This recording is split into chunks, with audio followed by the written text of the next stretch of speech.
غیر قانونی طور پر بھارت کے زیر قبضہ جموں کشمیر میں کل جماعتی حریت کانفرنس نے ہندوتوا بی جے پی حکومت کی طرف سے کشمیری سرکاری ملازمین کو برطرف کرنے کی شدید مذمت کی ہے۔ حریت رہنماؤں نے برطرفی کے اس عمل پر مودی حکومت کی شدید مذمت کرتے ہوئے اسے انتہائی آمرانہ اور کشمیر دشمنی قرار دیا۔ بھارتی حکومت نے اتوار کے روز مزید 3 کشمیری ملازمین کو برطرف کیا تھا، جن میں بانڈی پورہ سے پبلک ورکس ڈپارٹمنٹ کے جونیئر انجینئر منظور احمد اتو، ہندواڑہ سے محکمہ سماجی بہبود میں کام کرنے والے سید سلیم اندرابی اور مہور ریاسی سے گورنمنٹ مڈل اسکول میں کام کرنے والے محمد عارف شیخ شامل ہیں۔ ان پر الزام لگایا گیا ہے کہ یہ لوگ تحریک حق خودارادیت کے لیے کام کر رہے ہیں۔ حریت رہنماؤں نے کہا کہ یہ آمرانہ اقدامات معاشی طور پر کشمیریوں کا گلا گھونٹنے اور انہیں ان کی روزی روٹی سے محروم کرنے کی بھارت کی نوآبادیاتی پالیسی کا حصہ ہے۔ انہوں نے کہا کہ کشمیریوں کا معاشی قتل طویل عرصے سے علاقے میں جاری بھارت کے منظم نوآبادیاتی پالیسی کا حصہ ہے، جس میں غیر قانونی طور پر جائیدادوں کی ضبطی، زمینوں پر قبضہ، جبری بے دخلی، شہری املاک کو مسمار کرنا اور جموں کشمیر کے مقامی لوگوں کو بے اختیار بنانا شامل ہے۔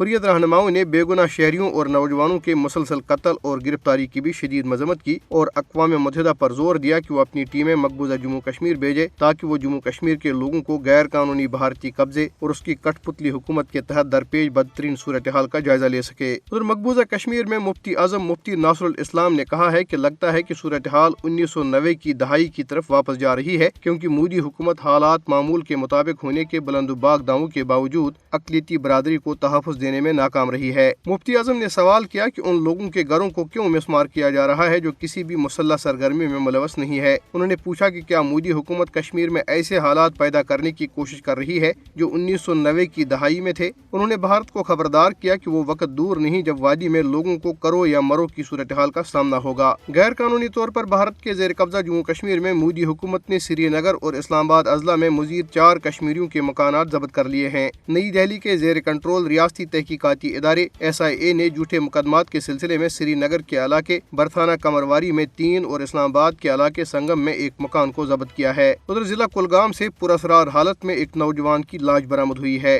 26 سالہ عادل احمد خان کی لاش ضلع کے علاقے گوڈر ہرپورہ میں ایک باغ سے برآمد ہوئی ہے۔ سینئر حریت رہنما میر وائز عمر فاروق نے ایک بینک گارڈ پنڈت سنجے کمار کی ہلاکت کی شدید مذمت کی ہے۔ بینک گارڈ کو اچھن پلوامہ میں گزشتہ دنوں نامعلوم افراد نے گولی مار دی تھی۔